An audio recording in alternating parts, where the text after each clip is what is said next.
Welcome back to English from A to Z, English in real life. Today we're going to dive into something every traveler has to deal with, checking into a hotel. But what if a totally normal, everyday check-in could end with you getting the absolute best room in the house for free? Sounds impossible, right? Well, let's kick things off with a story that shows you exactly how that can happen. Okay, just imagine this for a second. You booked a regular old room, you walk up to the front desk, and a few minutes later, this is you. I mean, it's like winning the travel lottery, isn't it? Well, believe it or not, this exact thing happened to a traveler named Anthony Roberts. So here's the really cool part. This hints at the secret behind his amazing luck. Yeah, luck was part of it, for sure.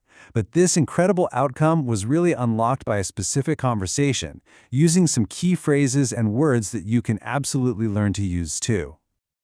All right, so let's walk through how our guy, Anthony Roberts, got so unbelievably lucky. It all started with a super standard, very polite chat at the front desk. You know, just a simple, friendly greeting from the hotel staff. This really sets a positive tone for the whole conversation.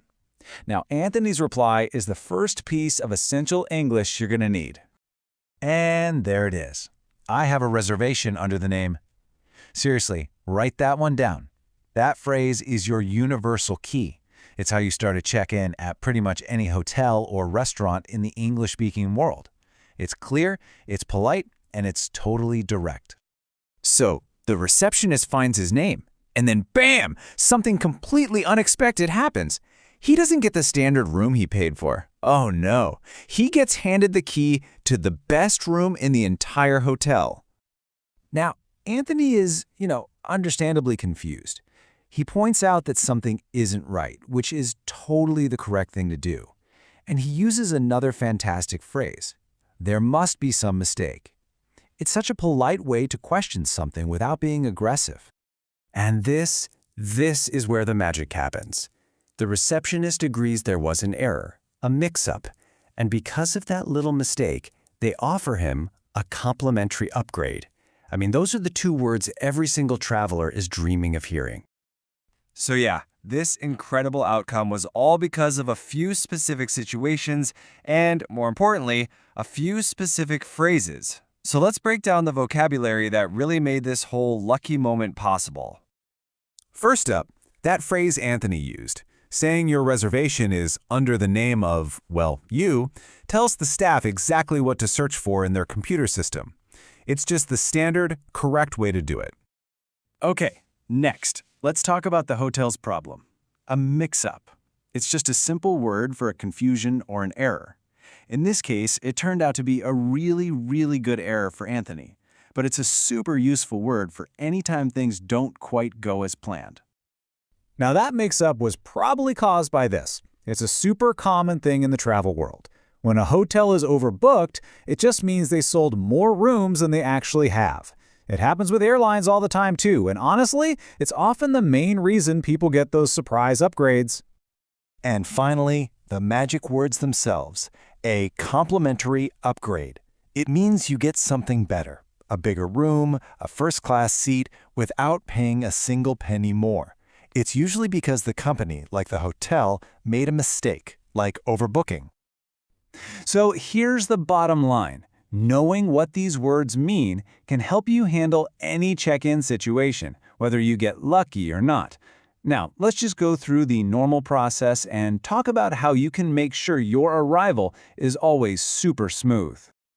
Honestly, it really is this simple. Being ready with your documents, saying a warm hello, stating your name clearly, and actually listening to what they say, that's going to solve like 99% of any potential problems before they can even start. A smooth check-in really begins with you. But what if the hotel isn't overbooked? You don't always have to just sit back and wait for luck to find you.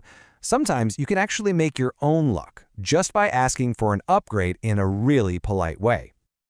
A little strategy goes a long way here. Think about it. You've got a way better shot at an upgrade when the hotel is quiet, so asking on a Tuesday is much better than on a packed Friday night. And if you're a loyal customer, definitely mention it. But most important of all, just be nice. A positive attitude makes people want to help you out. So, what do you actually say? Well, this phrase is perfect. It's gentle, it's polite, and it doesn't sound like you're demanding anything. Starting a question with, "I was wondering if," is just a fantastic way to ask for something in English without sounding pushy. Oh, this is a brilliant move. Sharing that you're there for a special occasion can give you a real edge. Hotels love helping their guests celebrate, so if it's a birthday or a honeymoon or an anniversary, letting them know in a friendly way can seriously boost your chances of getting a little something extra. Of course, travel isn't all about free upgrades. Sometimes things just go wrong. But you know what? Just like asking for something good, handling a problem well all comes down to the words you choose and the attitude you have. Just look at the difference here. Instead of getting angry and shouting, "Why isn't my room ready?" you're calmly saying, "I understand," and then you immediately ask for a solution.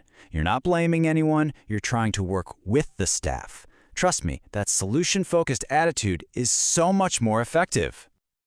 Okay, let's do a super quick recap of the most important points from this explainer so you are totally ready for your next adventure. It all boils down to this. Be prepared. Use those key phrases we talked about. Be smart and polite if you want something extra, and stay calm when you need to solve a problem. And always, always remember, a little bit of kindness is a language everyone understands. So there you have it. You now have the language, you have the strategy, you have everything you need for a successful and maybe even a super lucky hotel check-in.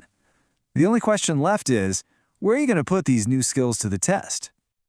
Thanks so much for joining us, and we'll see you in the next explainer.